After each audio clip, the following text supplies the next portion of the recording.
All right. Nothing like a few little glitches here and there. So we're extremely happy to welcome Andrell Laniewicz to this year's AuggieCon. Andrell is a technology consultant with US CAD. Her session is titled ACC has had over 700 updates. What workflows should you be using? So welcome, Andrell. The main stage is all yours. All right.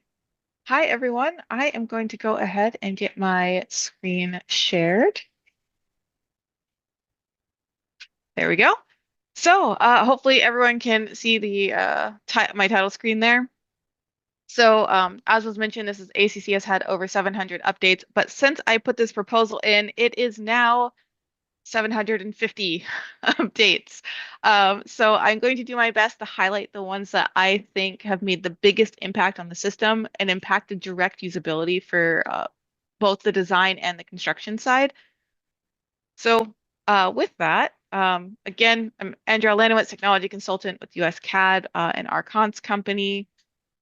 I'm not going to spend much time here. I know we've been kind of late today, so I'm going to try to help make some of it up, but I have a very long presentation. Because there's a lot of items to go over.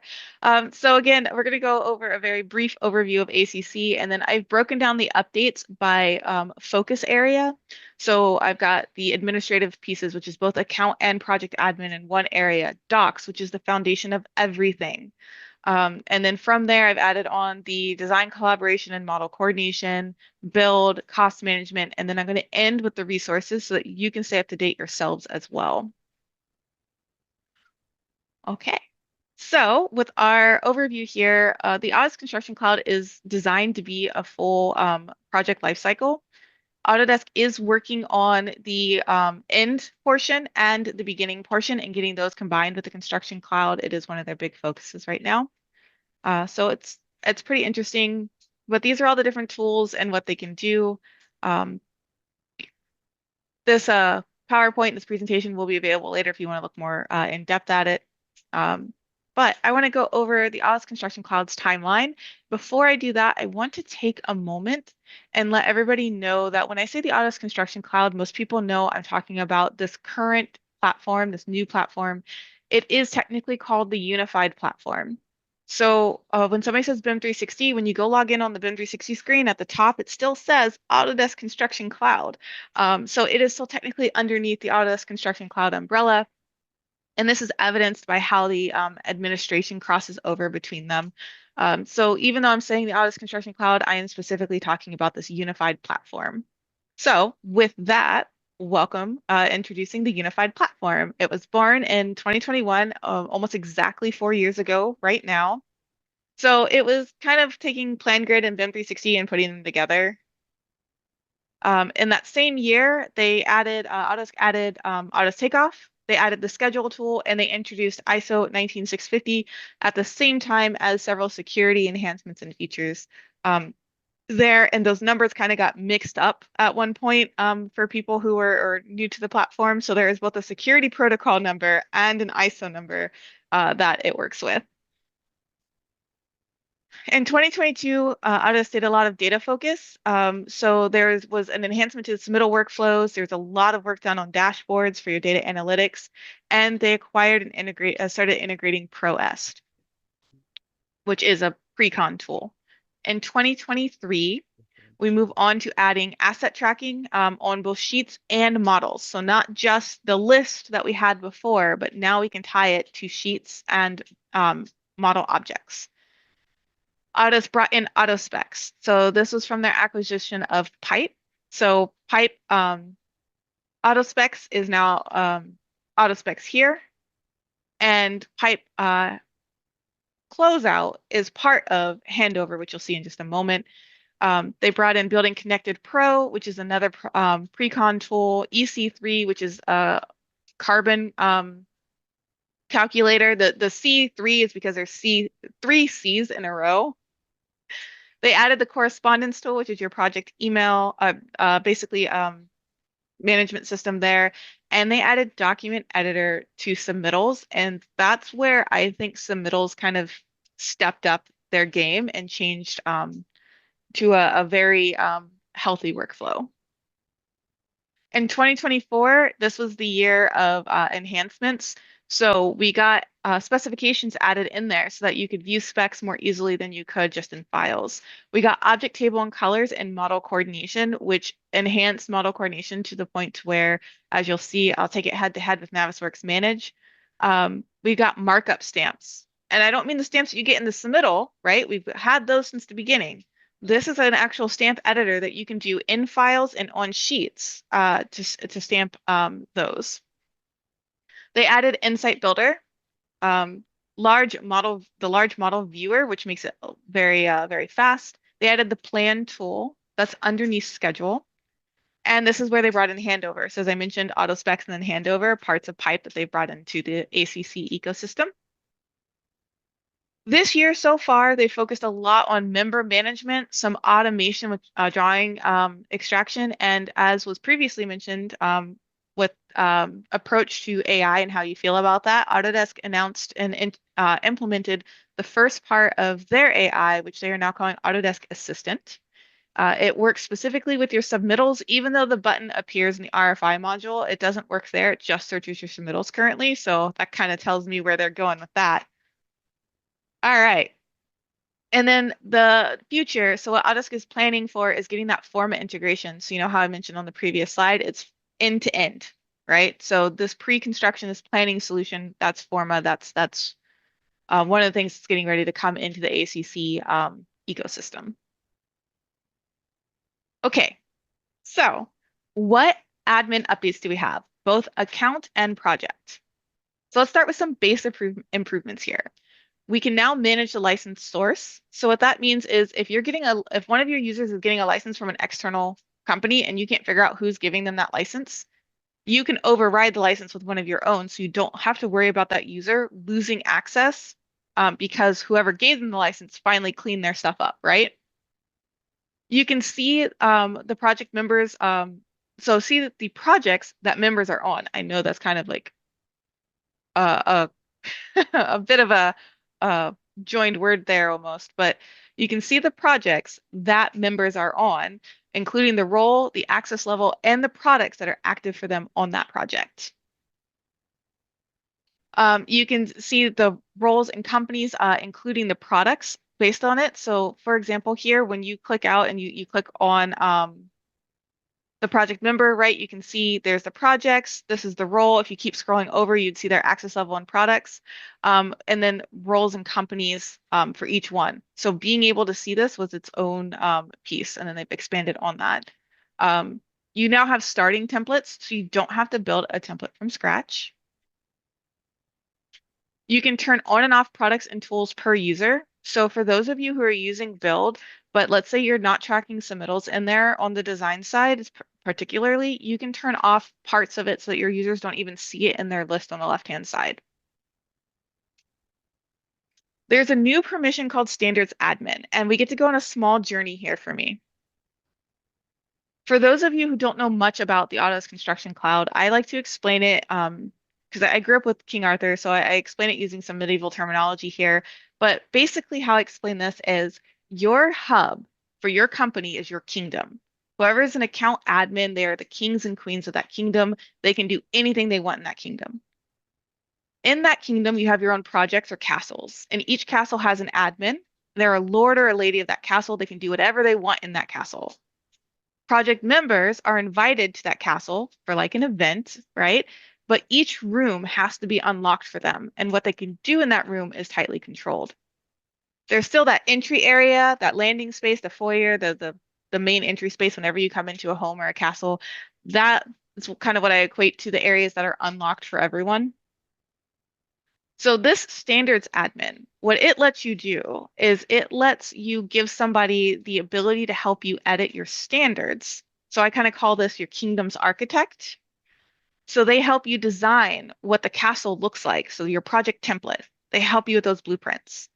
And they help you with the project templates and with your library. So all the forms that need to be filled out, the permits, cost documents, all of those, they can help you set all of that. So they're helping you manage the architecture of your kingdom essentially. So hopefully that was a fun journey to go on with me.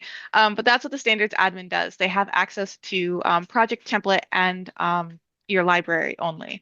So they can't access your account ID, they can't control members' accesses and licenses or any of your automations that are integrated.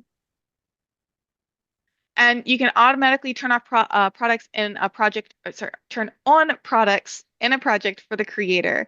So for those of you who would create a project, then you have to go turn on build or design collaboration or docs for yourself. You can just toggle that switch and be done with it.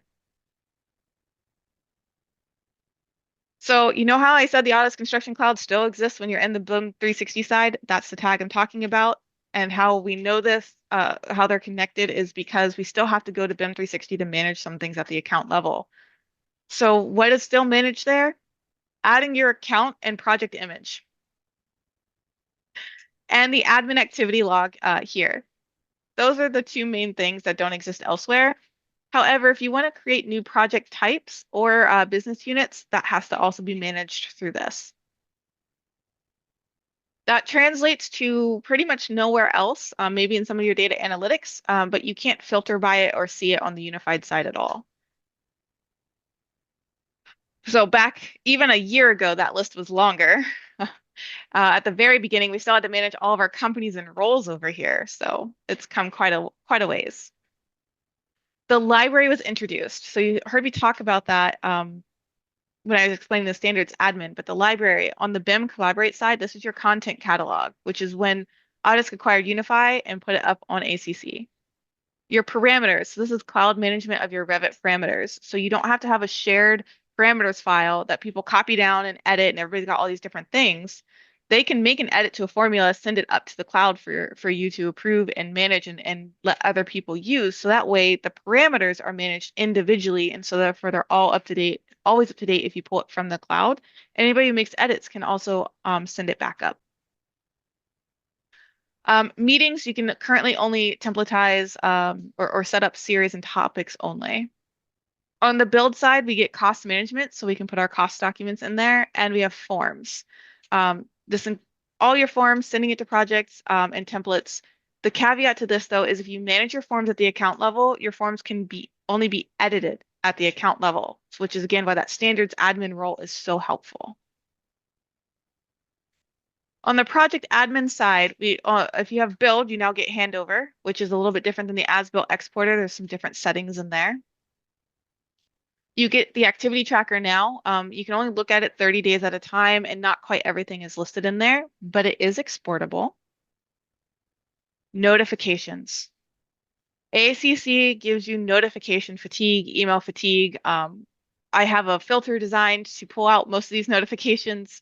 So I put exception roles in there for the longest of times. But now with the notification groups, I can actually set what I want to get my notifications on, which is nice. And instead of having to set that every project, I can set it up in my template. So I used the phrase templatizable earlier, but you're able to templatize it. As long as the person and the company are on your account hub, you can actually templatize it to the user and the company. So unlike every other part of our template where it's role only, we can actually use users and companies in this one. But if you want the really nice, easy way out, you can always set it so that everyone can edit their own notifications. And what that looks like for your project user is that they will come to their profile in the upper right, click on it, and they'll see notification settings. They can go click on that, and it will show them what their current notifications are on the project and what they're allowed to edit, and they can set their own notifications. So very helpful. So some key workflows I want to make sure everybody does. Avoid duplication. Make sure you can review roles and automatically to turn on and automatically give access to the person who creates a project. So unless you're one of those large companies where you have one person who's dedicated to creating your projects, they don't need to be on everything, turn that on. And as far as the reviewing your roles, I literally mean review your roles. Make sure you've got as many roles as you need and not duplication. So certain things like making RFI distribution groups can be really helpful.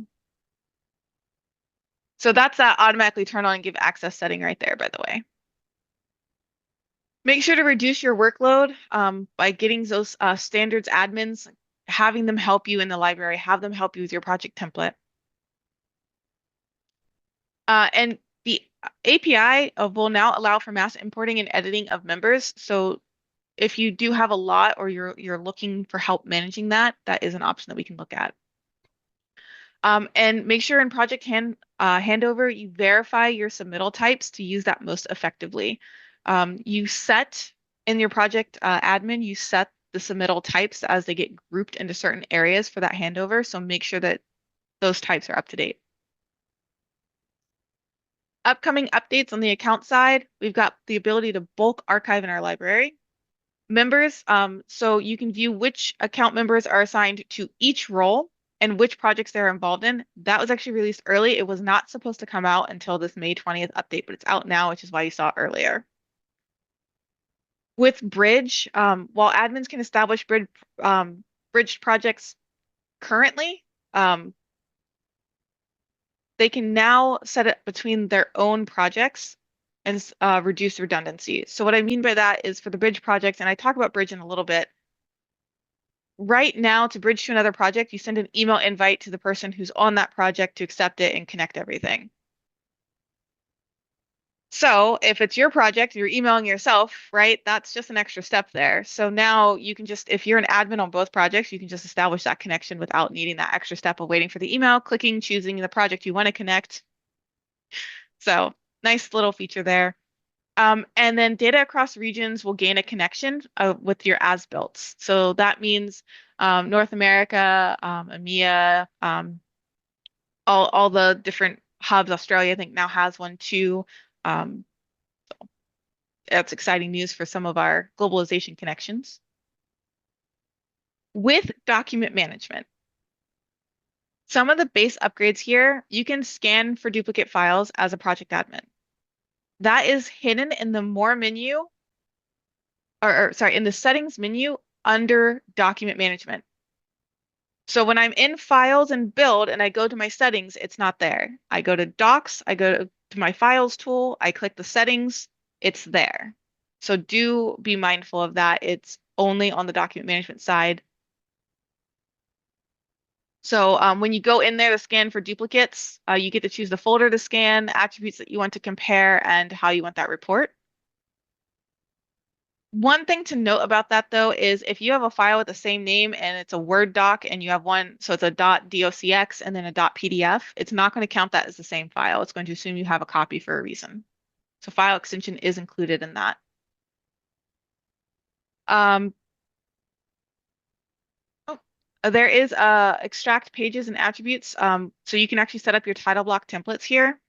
So what I mean by that is if you have a PDF of 200 drawing sheets, you can set up a title block template. So it'll read your title block and you say, this is where my sheet number is, this is where my sheet name is, and it'll automatically pull those attributes out into their own columns, which leads to hyperlinking, which I'll talk about in just a second.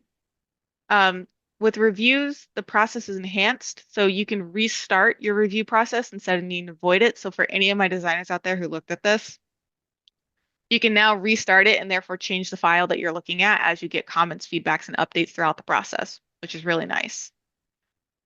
So this is the option here, enable it to be sent back to the initiator, and one of the settings you can choose to allow them to change the files or add files to.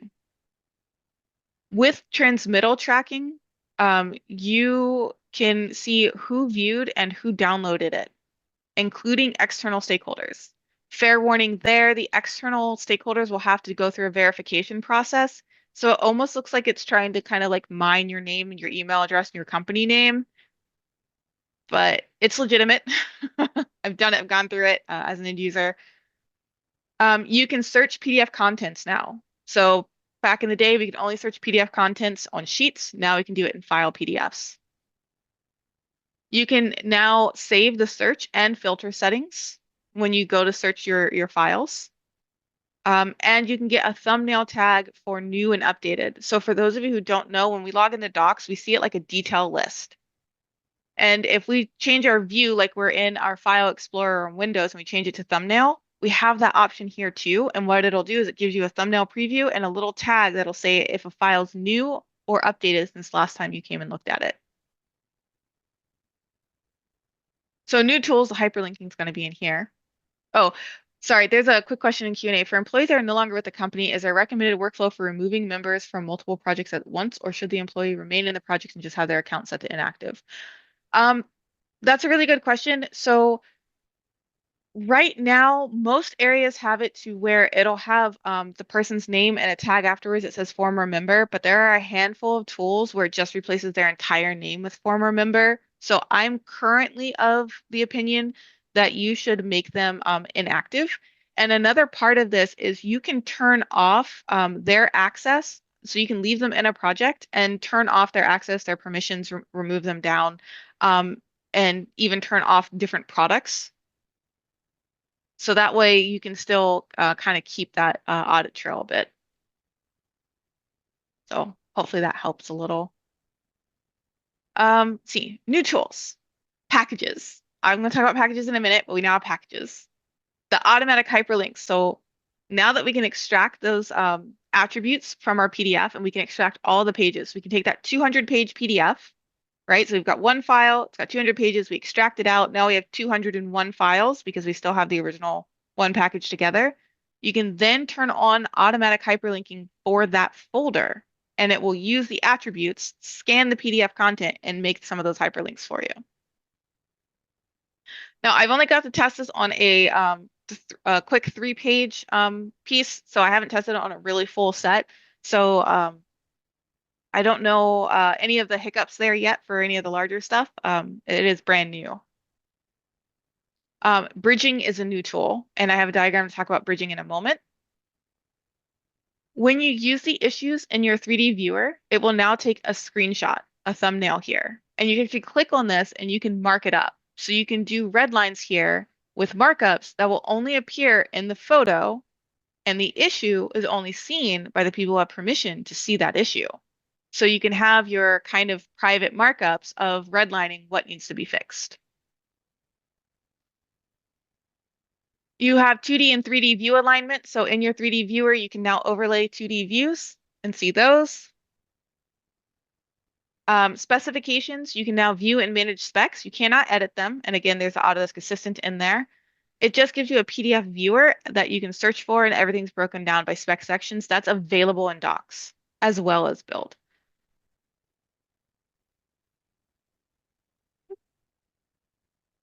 Just making sure. Okay, so key workflows, collaboration with control, our transmittals tool, seeing who downloaded it, being able to share externally, being able to create packages, and being able to create bridging. All right, I put those in here in a minute, so maybe I just put them in a different, I was expecting them to be here first, but we'll go to that. Document management, right? There's a naming standards. I heard you guys be really applauding somebody who was really into naming earlier. So naming, you can enforce naming standards. You can track duplicates. You've got file activities, and you can automate your review process, which is really great now. And then there's a PDF extraction with hyperlinks. Those are key workflows. So there's the extract pages, just so you guys can see. There's the folder with the more menu and the automatic hyperlinking there. You can give feedback to modelers in 3D so they can see it in Revit directly. So remember, when you put a push pin in a 3D model, in the Revit issues add-in, you can see exactly where that push pin is, which element you're specifically talking about, and all the information, and they can communicate right back there from within Revit. In issues gives you, it's basically an accountable to-do list, and it's a communication tool. So here we go. What are packages? They are the grouping of files from multiple folders, often used for milestones or limiting folder hunting. You can choose to lock the version down in the package or let the versions update. You can choose who has permission to edit or view these packages, and whether or not new files can be added to a package after it's been created. And of course, each package has its own references, its own search and filter, and you can track the activities happening in that package. And you have access to docs, features, and workflows directly from here. So you don't have to go leave the package to go find the file or click on the file path and send it for a transmittal, for example. So bridging. If we go back to our kingdom example, bridging is effectively a trade route between castles. Whether those are castles within my own kingdom or castles from other kingdoms, we can trade. We can automate that trading if we want to. Um, so let's see. So we can share files, folders, sheets, and design packages from design collaboration across projects on ACC. You get to work in your own space and copy deliverables to other people's hubs. That way you don't have to upload, download, and you don't risk losing your access. So if you're working on the GC's hub, and they're requiring you to work there, you can save copies from the GC's hub to yours. So you don't have to worry about losing access. And vice versa. If you make a change in yours, you can actually automate it to go up to the GC too. So that way you don't have, again, that manual process. Upcoming updates, being able to view, search, and filter custom attributes on the mobile app. So right now we can just do the base ones. We'll be able to do custom attributes. Get an exported report of a folder with or without the subfolders and who has what permissions to that. So now we've got accountability and more easily trackable and understandable security control. Transmittals will be able to have recipients added to them after they've been sent out. So right now, if we create a transmittal and go, oops, I forgot somebody, we have to create another transmittal just to send it to that person. So soon we'll be able to add that person in and then send it out to those to the new people added. So I'm going to speed it up just a little bit. BIM Collaborate and Pro, there's not much here. When it comes to new tools, you have access to meetings now, agendas, minutes, manage items that need to be completed. Great. Correspondence, that's your project emails. They can be created from within ACC or from whatever email client, such as Outlook, that you're using, and sent to the project or copied to the project. And you can also drag completed emails up there. Everything else works exactly the same on BIM 360, but with faster processing. That's it. Key workflows. Make sure you're using changes to set alerts for elements that change. So if we use version compare, it's going to highlight everything that changes. Whereas, for example, if I am a mechanical contractor, I might care more about my mechanical walls and ceilings and maybe some structural beams than I do if a door moves. So it keeps what I'm focusing on, what changes in the model, relevant to what I need to be alerted to. And do note that the permissions for design collaborate teams follows BIM 360, which has fewer permission settings than the unified platform does. So when it sets at one space, it goes to a higher level on Unified's project folder. So do make sure you go back after you create your teams and check your folder permissions for everyone, because then you can reset it down without impacting over here. It's just that this one goes to a higher level down here. And if you reset it, it doesn't cause it to go back to a lower one over there. I know. I do have a ticket in with Autodesk for that for almost 2 years. So, BIM Collaborate Pro, the model coordination side. With this, there's been a lot of base upgrades. Clash detection works faster. It's so much faster than it was. You can save your views to docs. You can transform the models now. You have additional issue types when you're creating issues. So you can see here, I've got some extra types in here that I can now choose. Before we were limited to coordination issues only. I can add pins to the non-primary model. So as I'm grouping my clashes, if what needs to move isn't the primary, I can add a pin to that other model, and it will tie to that element from that model. I can group my clashes by property now instead of just by object. There's a bunch of new tools that came out. So the model browser with filter rules, it's insane. You have this also in your docs, but the filter rules are a little bit more intense here, and you can save them in the saved view. So you can filter down to really what you want to look at for clashing. So this is a little bit more on the GC side. For you architects, I've got another answer for you. The object table, which is really nice, it'll list what is either in the entire model or only visible in the view. You can export it. So that means you can get counts like quantity takeoff in this object table right there. But you can combine the model browser and the object table in what you're seeing for your clash list as well. So that gets really intense to help you focus on what you're looking for. You can color objects by model, property. You can turn off the clash highlighting, so no more red, green colorblind issue there. You can turn off automatic clashing as well. So if you're not looking to clash certain models, certain folders, you can turn those off. You've got meetings, just like design collaboration does, correspondence, you can do that as well. But the big thing that I want to talk about here, so there's a bit more options and coordination spaces to manage. But for those of you who don't know what I'm talking about, model coordination works by letting you select a folder with models in it. When you take your Revit model and you publish it, every 3D view in that Revit publication becomes its own model to clash against.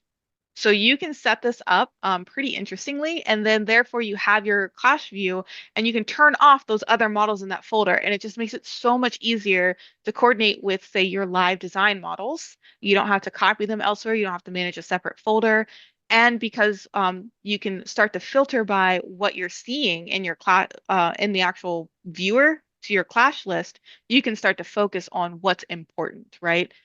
Those very key areas for you as a designer, right? Any of those ones that became lessons learned, right? So use the clash detection and object table together. So this is kind of what that looks like. Here's my list. And then this is showing me exactly what's clashing over here with the object table. And you can see it's only showing me what I've selected. The object table for modeling quantity takeoff, model coordination for your spatial design, spatial coordination and design. It's a federated model viewer, so you can see everything together, and then you can save that view to docs.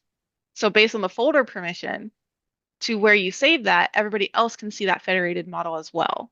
Very helpful. I saw a Q&A come in. Any recommendations to publish sheets to docs? Active sheet set on ACC that gets. All right, let me come back to that if we have time, because I'm running a little late, and that's a pretty, there's some good options there. So yes, I said it, make sure that designers, you start to use model coordination, right? If your biggest problem with Manage was it's a heavy lift, model coordination's easy. It works the same way as Docs does. If your problem is, oh, spending time grouping all the clashes and managing them, model coordination automatically groups them. Um, if it's overwhelming or things are too much, right? You can turn off parts of that model browser so you're focused on exactly what you need to look at. You do not have to clear them. You do not have to create issues for every single one. You do not have to mark them as not an issue. Just go through them and create an issue for what needs to be fixed or addressed, whether that's in a meeting, with an owner, with trades, whatever it might be. And GCs, you pretty much don't really need Navis manage anymore. And also don't offload it to mechanical. If it's too big of a lift for you, see my previous reasons, go into model coordination. Don't let mechanical always lead this. If you've done it, you know why. And mechanical should be doing their own internally through model coordination as well. So updates that are coming, model coordination spaces by filtering files by type for what to include and exclude. So you can automatically filter some things out.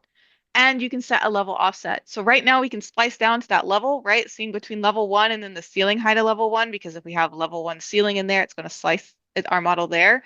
We can set that offset so we can pull a few inches below and a few inches above so that we can actually get context to see what is kind of coming in and out of those spaces as well. So that's going to be really helpful. And again, use that splice to manage your coordination. So basically, trying to get people away from Navisworks Manage, we keep creating these new features. Oh, a new feature. Oh, a new feature. Oh, a new feature, right? Go to model coordination. Okay. Build. Whew. With here, this is our project management tool. Whether we're doing construction administration on the design side, whether we are a GC, whether we are a subcontractor, we all have to manage our projects. So let's talk about what Build has improved. We can now change submittal numbering items to include or exclude spec sections, and we can renumber our RFIs and submittals manually for whatever we'd like it to be.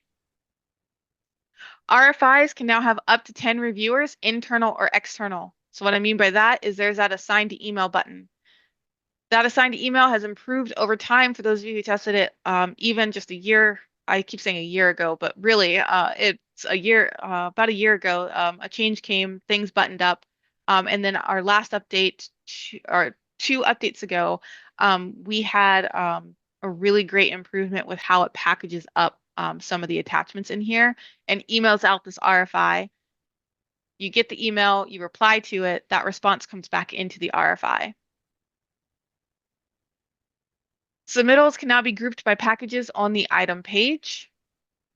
You get a lot of expanded reports, both around submittals and just in general. There's a lot of improvements here. Forms can now have reviewers. You can assign different sections of a form to different people, and you can add attachments now. This is supposed to come out in our May update, but I think I just saw it, so I think that it was one of those where they kind of released it a little early. But you can add attachments, and attachments only live in that form. So if you need to add something that only the people who can see that form can see, you can do it. Meeting items are now visible in My Home and in your Build Home tab. This was a big deal back way back when it first came in, because then you had to go into every project and figure out what meetings were per project, and now instead it's all together. And there have been so many quality of life updates. Over half of the updates are build focused. So of those 750 updates, over half of them relate to build. So I'm going to, again, I'm just highlighting some of the very key ones. New features and tools. We now have specifications, the correspondence and bridge tool, which we already got to hear about. We have plan. So in schedule, we can create, edit, and manage tasks without a schedule.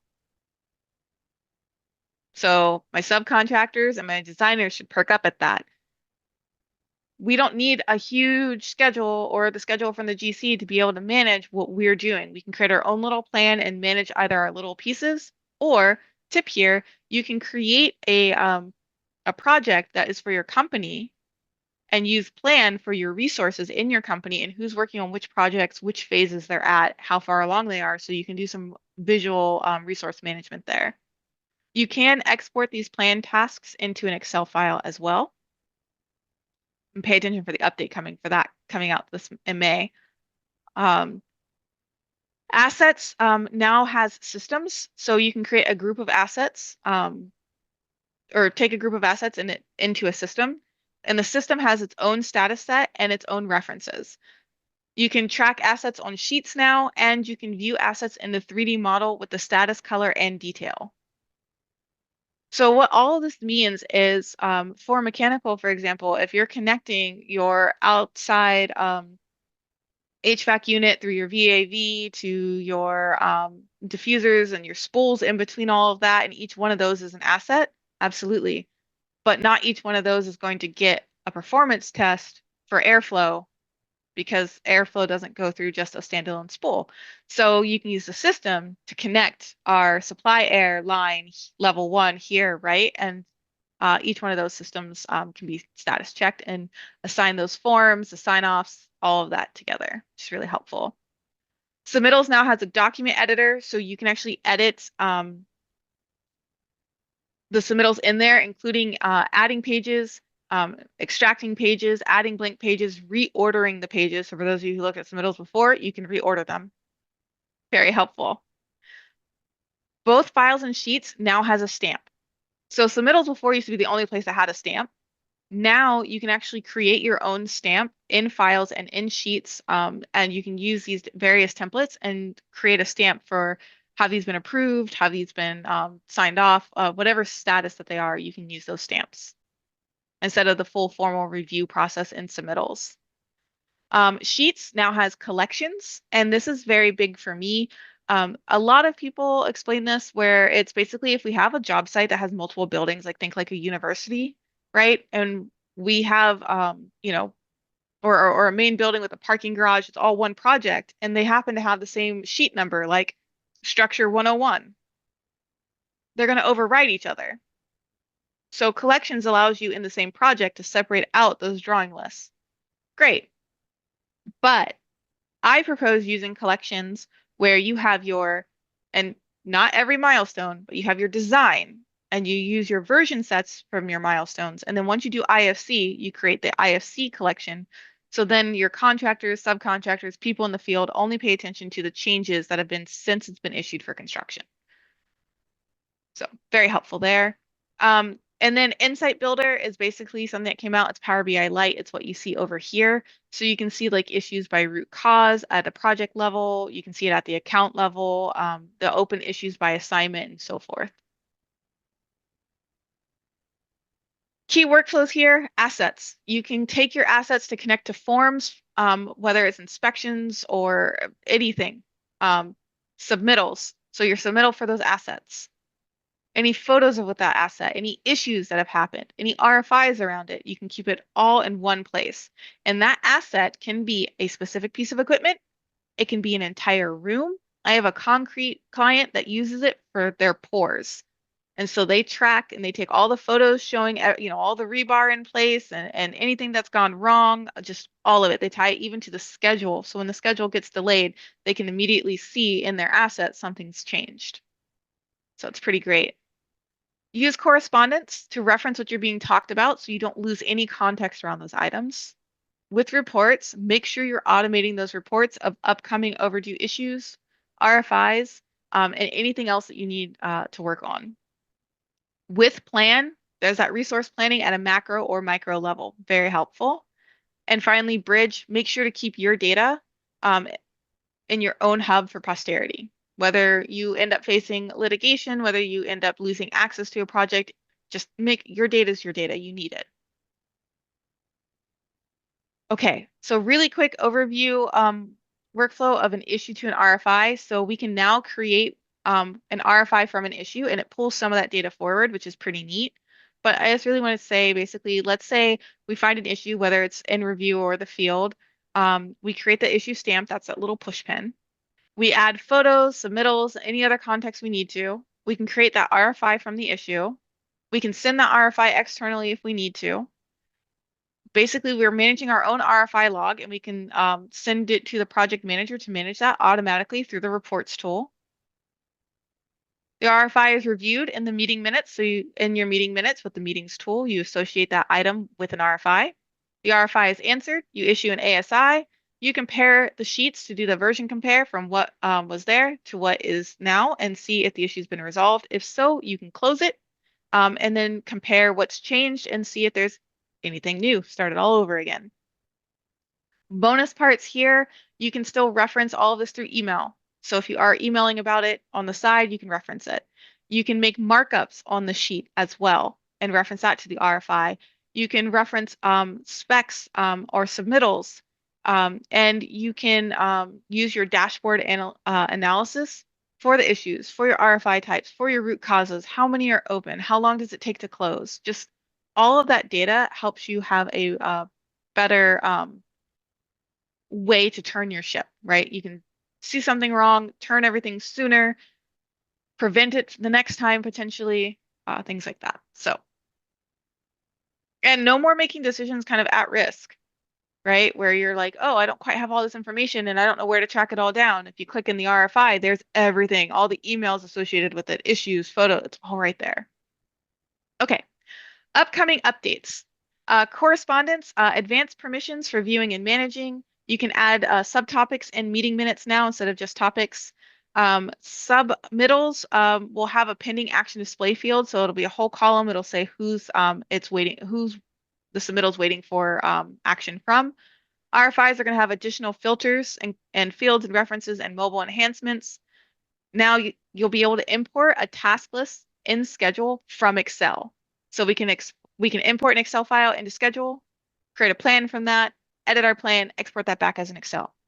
Full circle. Attach photos and files and forms. That's coming up. That's why I mentioned it previously. And an Android will now be able to reorder the tools. iOS already can, but when you're in your mobile device and you see all the tools at the bottom and you have to constantly click on that more menu to go to other options, you can reorder these. So you have your most commonly used tools right there. Okay, we've got like 5 minutes left. We've got cost management, and that's pretty much the end of it. Base updates. Approval workflows now have a lot of flexibility, including the ability to edit items while they're in review. You can export Excel into all areas now. Multiple currency support. Forecasting has been improved quite a bit, including the ability to look at a specific date range instead of from now forward. Document generation will include attachments and references now. So if you have a reference or an attachment in a cost item that you're tracking, when you generate the document package to send out, those attachments will be included. And all the processes are constantly being enhanced with connections, the ability to move things back a step, adding collaborators mid-review so you don't have to go back to the beginning. New features, Home got a lot of new cards with status tracking there. So there's that COR, I can drop that to see instead of change order requests, I can drop it to see my owner change orders and so forth. Budget snapshots are now also automated. The document variable finder, this is huge. So now we can, in our little mustache language, we now have a list of all the variables that we can pull in. So when it generates our documents, it's automatically, we're making sure we're pulling the correct variable instead of having an accidental typo, things like that. E-signatures are now built in. 2 different ones are built in. Well, one right now, one coming out this month for signing things. So no extra integration cost is needed there. Change order markups, additional statuses, and visual indicators for if something has an attachment have been added.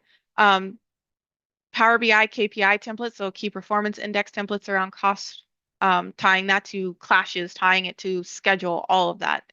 The templates have kind of exploded there. Required documents before you can actually close an item. So if you require a lien, if you require proof of insurance, you can require those before you can close it out. Overall, there's been a ton of flexibility, status tracking, and notification features added in cost. Of course, tracking your money, save your views for easy analysis. So if you find yourself in cost management scrolling left and right constantly, save the view for the columns that you're specifically looking for, and then just use your drop down, and then it'll save you so much headache. If you have references, such as an email, connect it to your cost item, an RFI, tie it to that potential change order, schedule, time is money, associated. Get those e-signature tools connected, and there's going to be a new workflow coming out where your change order requests attached to OCOs will now be able to be grouped in your pay apps and your document template. For those of you who this sounds like Greek to, don't worry. If you're not using cost management, it's okay. But if you're interested in how to track your costs on a project, feel free to reach out. Development overview and resources. This is our very last few slides here. Every other month, starting with January, the 3rd Tuesday of a month, updates come out. Autodesk does release a blog post on it as well. They develop based off of, they get all the list of requests and they start grouping it. Will this impact the overall solution? Will it impact a capability, a specific workflow, or a tool? And that's kind of how they prioritize some of those enhancements. Resources, again, you'll get all of this. The releases, so you can stay up to date with everything that's been released. Forums to make your requests and discuss with other people. I do tell people all the time that your best forum to have workflow discussions is going to be Augie. The forums for discussion in here, you can get some help directly from Autodesk people, kind of, but the ideas, so suggestions for improvements and tools need to go in here. And then the roadmap to see what's coming out in the next update is here. And of course, you can reach out to US CAD, right? We've got webinars on all these updates every couple of months, mentoring, training, demos, deep dive, you name it, you got it. Okay. With that, I have finished.